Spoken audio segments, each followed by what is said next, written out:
we children had forgotten that we are actors. And every actor is bound by his script, his part. So, have you seen any actor doing whatever they wish to do? No. They have a script, they have a part which is written for them, and they are limited by that part. And it is very interesting that we are actors, and that too hero actors in this play. But right now we are in the final scene of this drama.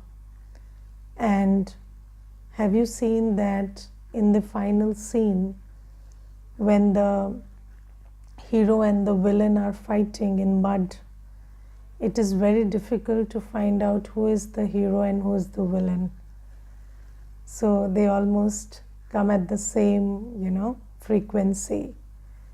So Baba says here in this final scene, you have also forgotten yourself and you are in a mask.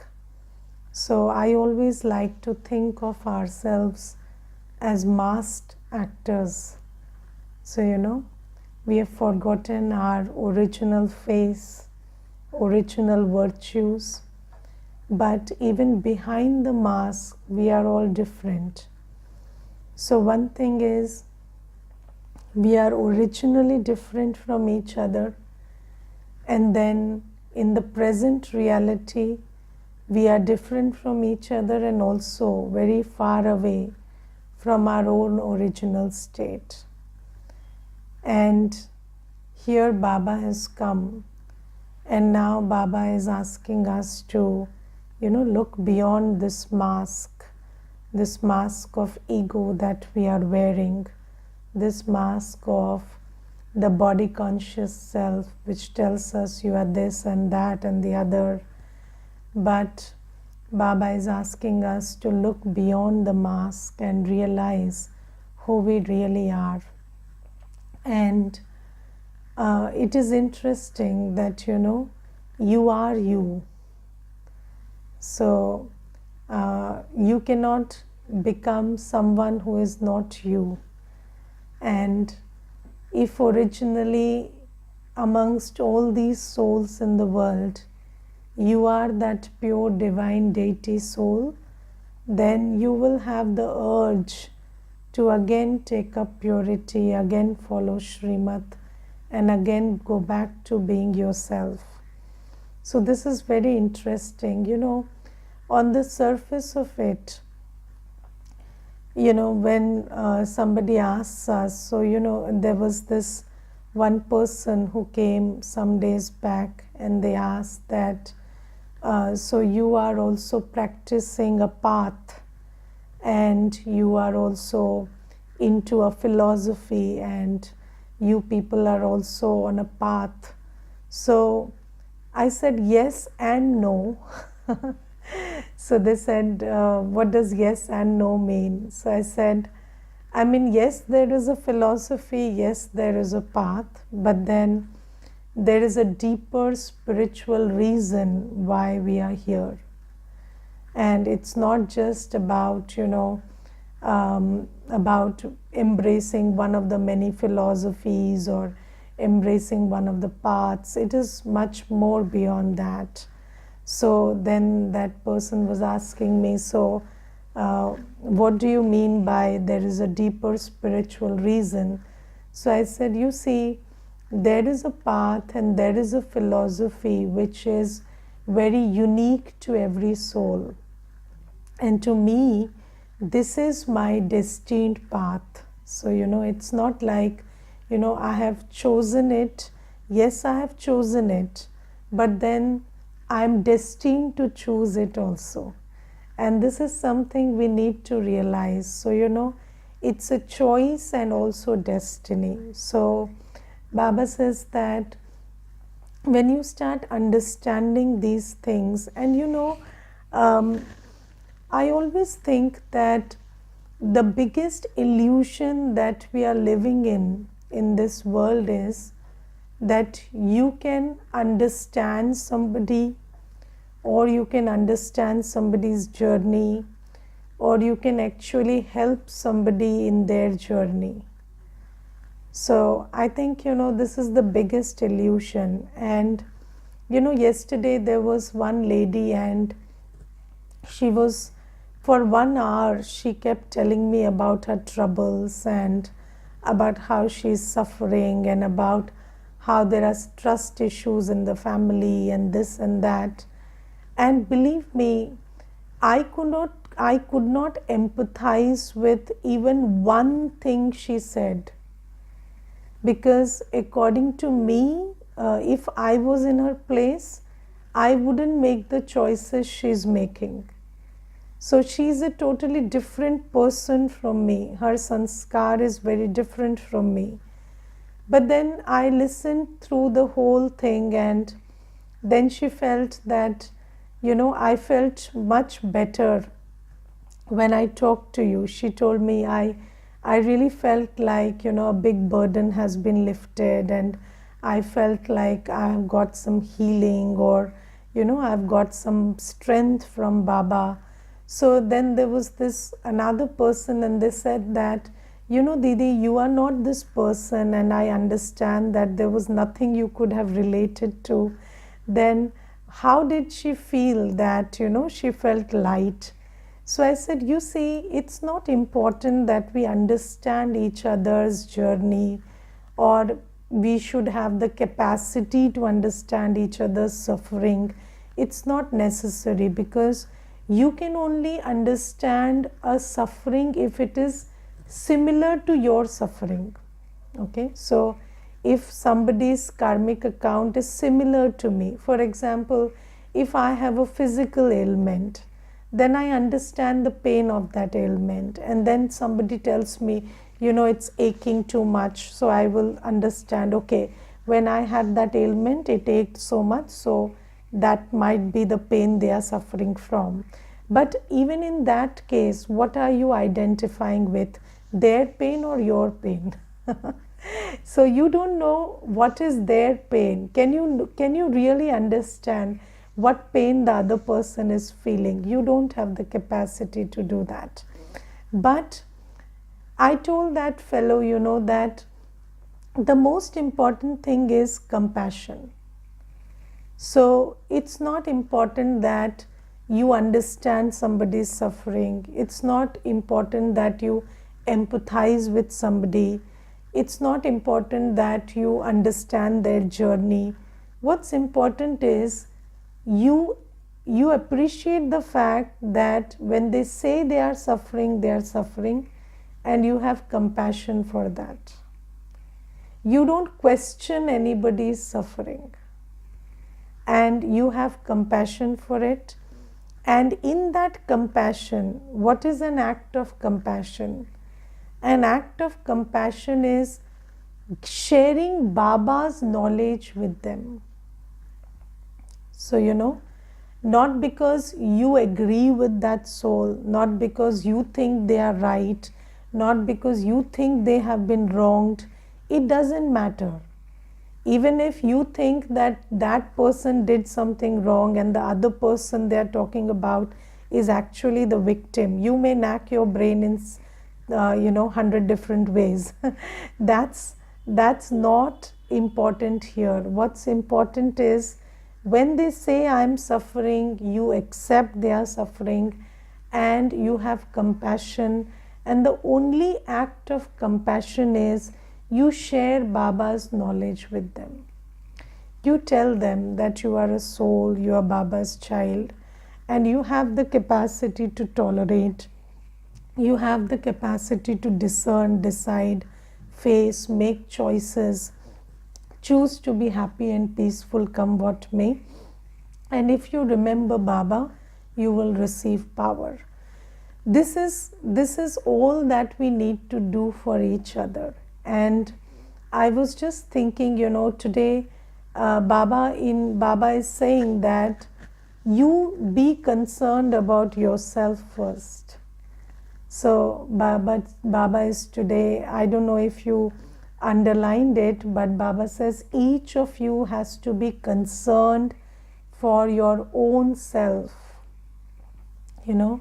So in short, mind your own business. Yes, so mind your own business is very important, because I think, you know, this biggest tool that Maya uses is when you start thinking about other people's business, when you start analyzing their journey, their life, what went wrong, what went right, who is wrong, who is right, and believe me, you have no method to figure that out. And that is none of your business. So the thing is, you see, I have thought this through, you know, for many years. I have been thinking about this thing, and what I have understood is, you see, even if somebody is wrong, if somebody is the perpetrator or somebody is the victim, the fact is they are suffering for being the perpetrator or being the victim.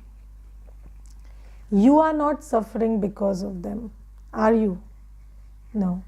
If somebody did something wrong, they are suffering because of that.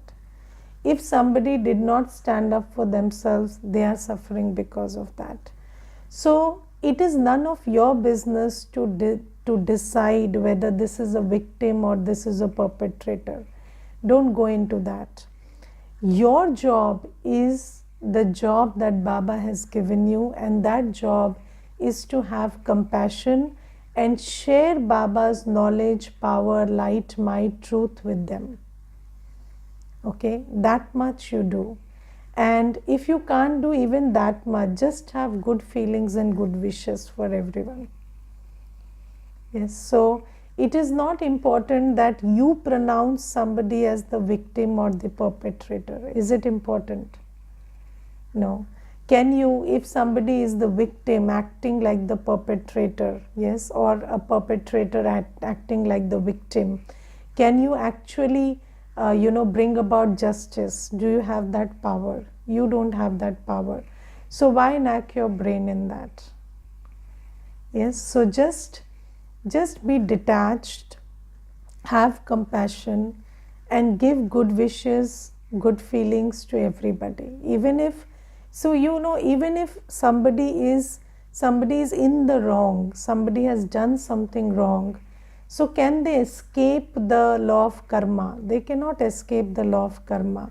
So eventually every wrongdoer is also a sufferer in another scene. Yes, so even for somebody who looks like somebody who is doing something wrong, just have compassion, because if they are doing something wrong, they will suffer, and when they suffer, they'll need your compassion.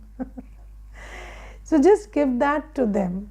And an act of compassion is very simple. Just give what Baba is giving you, because in this whole world, there is only one entity who is compassionate, who is capable of true compassion. That is Baba. And whatever Baba is giving, in the form of directions, in the form of love, in the form of acceptance, in the form of power, in the form of peace, just give that to the soul. And how much does it cost you? You are taking it from Baba and giving it. So it doesn't cost you anything, does it? So Baba says, you know, it's very important that we realize that we are all actors, and everybody has a different script, everybody has a different journey, and according to that journey, that script, everybody's suffering, everybody's situations are very different. And you know, because, and there is this ego that we have, this big ego that tells you that you can understand somebody's journey. This is also a very big ego. So you think you are smart enough, intelligent enough to understand somebody's journey. But you know, this is also a very big form of ego. So you cannot understand it. So just do the job that Baba has given you to do. Just be compassionate, just share Baba's gifts with the soul who comes before you. I will tell you one incident. There was this one brother, and he told me that, Didi, when day before yesterday I was taking my car out of the garage, then there was this little kid, and he was just, he came, and he was just in front of the car, and he came running from the house nearby. So, and despite my honking, he was not moving from there. So I thought, maybe if I took the car a little closer, then the kid would get scared and run away. So I was not feeling like getting down from the car, so I just took the car a little further. And then the mother came running, the mother of the kid, and she started shouting at me, yelling at me like anything. And she said, "You are going to kill my kid, and what are you trying to do? You're taking the car too close." And she started yelling like anything. And then she was not ready to listen to me, and she went away. And I also got very upset, and I was very angry that, as such an irresponsible mother, and she's not taking care of the kid. And look, she has left the kid on the street, and now she's yelling at me. And all through the day, I was very, very upset and angry about it. And then in the evening when I came, my wife started shouting at me, and she said, "What did you do to that kid in the morning?" So I said, "What did I do? I just took my car a little close so that the kid would run away, but he was not listening." So my wife said, "The kid was not listening because he cannot listen." So don't you understand that you honked so repeatedly, but the kid was not moving because he cannot hear. So that is why the kid was not moving. And I just sat on the sofa and felt so bad about, that whole scene. And then I said, okay, if the kid is not able to listen, then why is the mother leaving him on the street like that and not attending to him? And okay, I understand that I did not get the signal, and I did not understand that the kid is not able to listen. Okay, but is it not the responsibility of the mother?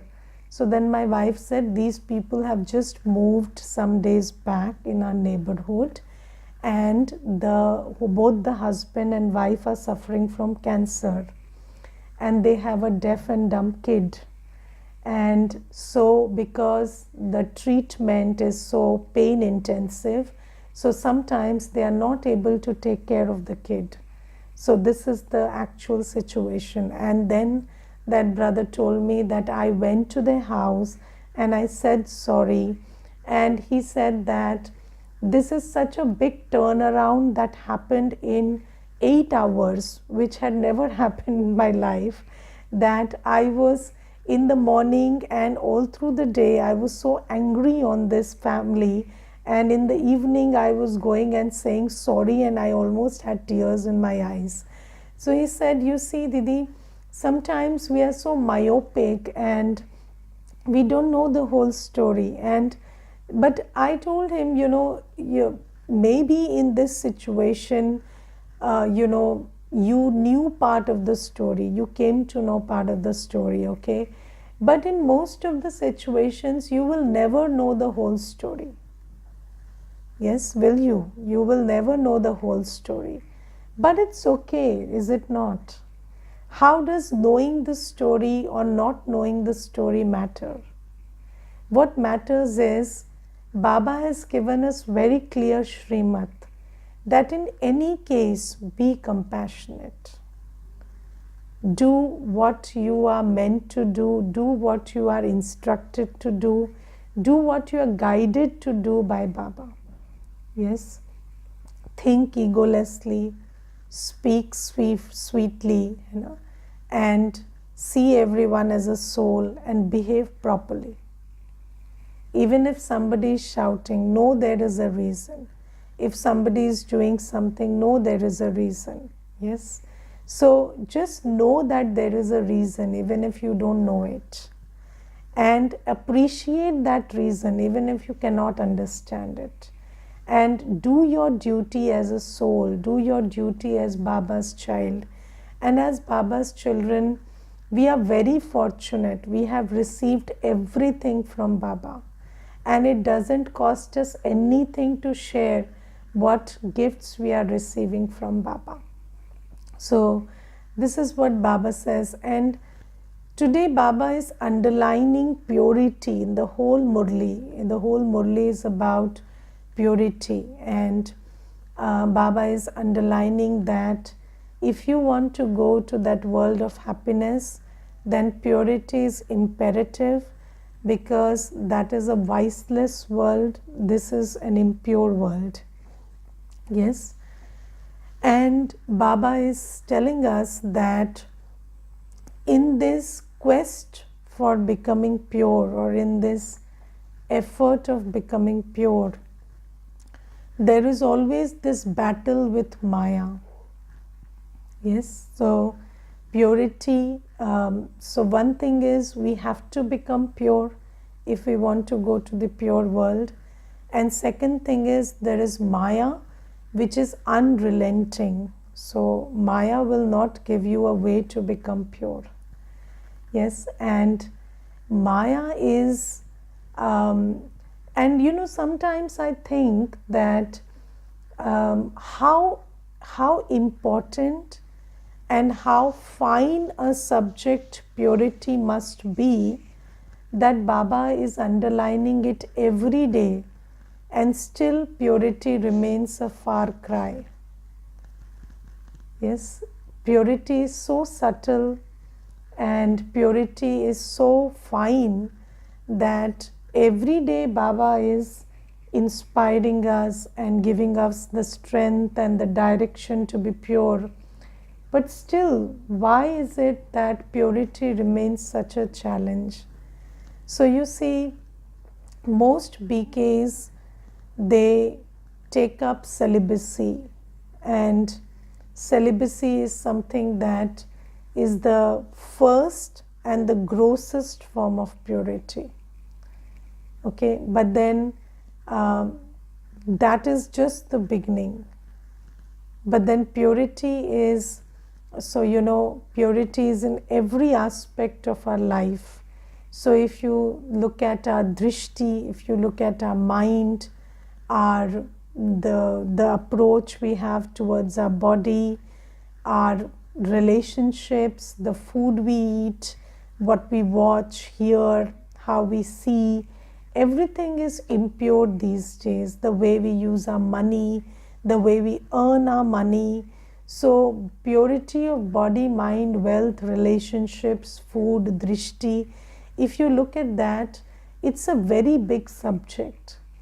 And you see that there is so much of Maya, that Maya is always making, you know, vice enter into our life in some or the other manner. So, you know, Maya is confusing us, deluding us, and we are not able to discern how impurity is getting into one or another aspect of our life. And you know, there was this very interesting thing. There was this one sister, and she's a nutritionist, and she was telling me once, Didi, you know, purity is like gluten. So however much, so impurity is like gluten. So she said, however much people will tell you this is gluten free, everything has gluten in it. So she said, you know, that is the kind of impurity we are living with in this world. And it's a very good example, because you know, it has its way of finding traces, finding paths and ways into our life in many ways. So you know, let's take very simple examples. Thinking about others, you know, this is a very big door to impurity. So the moment you start seeing someone, seeing their actions, seeing their sanskars, hearing their words, paying attention to what they are saying, playing it on your mind, that's a very big form of impurity. Pardarshan, parchintan. Yes, so the moment you start seeing others, thinking about others, that's a very big door to impurity. But the question is, what do you do if you don't do pardarshan and parchintan? So the thing is, you see, we have been thinking about others and seeing others for the last 63 births. So last 63 births, every second of the 24 hours we got every day, we have just been doing this. So, analyzing others, looking at others, analyzing their sanskars, analyzing their words, their behaviors. We have been doing this for the last 63 births. And it is not easy to substitute all of that capacity of thought, with swachintan and swadarshan. So the opposite of parchintan and pardarshan is swachintan and swadarshan. So you have to start, thinking about your spiritual self and thinking about Baba and remembering Baba. So it's about the spiritual aspects that you have to engage your mind. But how much can you engage your mind in this spiritual aspect, and leave all the mundane worldly thoughts? It's a challenge. It's not easy, because I have been doing this for at least this manthan and all for the last 2-3 years. I've been giving the manthan. So I basically, at least for 6-7 hours a day, I just think about the Murli. But then, the moment that stops and the necessary work stops, I've noticed that somewhere, somebody's words, somebody's thoughts will come. And 24 hours engaging yourself in swachintan and swadarshan is always a challenge. And I think, I have tried practicing this a lot, and I keep checking myself in between, every 10 minutes, 15 minutes. I keep checking myself. Who am I remembering? Where is my thought? What am I thinking about? And many a times I notice, okay, I'm thinking about some knowledge or myself or Baba or some necessary thing that I have to do. But many a times it's something else. And if you look at it, all the thinking is all unnecessary. Always thought that you're thinking about things that you can't control, things that you can't do anything about. And today in the blessing, Baba is talking about keeping yourself busy. Yes, and Baba says, if you keep yourself busy and keeping yourself conscious and busy, because most of the time we are not keeping ourselves busy. Maya is keeping us busy. And we don't even realize Maya is giving us so much to think about. And then you are busy doing that and analyzing it, and you're going into who is right, who is wrong, why did they do this, why did they do that. But all of that is wasteful stuff, and Maya is keeping you busy like anything. But how the most important challenge in Brahmin life is this capacity to think. And I will tell you one thing, those who are capable of analytical thinking, and most Brahmins are. So, most Brahmins are capable of analytical thinking. So, because we are the children of the ocean of knowledge himself, So we are all capable of analytical thinking. And you know, this analytical thinking is such a double-edged sword that if you don't pay attention to it, it can kill all your purusharth. So if you don't analyze the right stuff, if you don't engage your buddhi in analyzing the right stuff, then you will start analyzing, you know, the wrong stuff, the wasteful stuff, and then your mind will have all kind of diseases because of that. And these days, what I have understood from observation is, most people are suffering because of their capacity to analyze. Yes, because you have so much capacity to analyze, and you are analyzing people and situations and behaviors which are not in your control, and you are using that faculty there, and that is driving you crazy. So this is a very big challenge for Brahmin souls who are trying to embrace purity. So celibacy is okay, celibacy is no big deal, but this thing, filling your mind with Swadarshan and Swachintan, this is a very big challenge. I will tell you about one sister. She is not in Gyan. She used to be the CEO of a company, and she's very talented, and she's into finance and economics and stuff. And you know what happened is, she was out of job just before COVID. So she was laid off before COVID.